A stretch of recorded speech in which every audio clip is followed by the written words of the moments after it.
మంచివాడు నా దేవుడు, ప్రతిరోజు రుచి చూచి ఆనందింతును.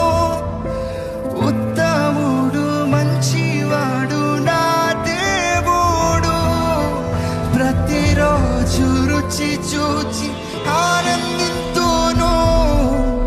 యథార్థముగా స్తుతి పాడేదను, యథార్థముగా స్తుతి పాడేదను.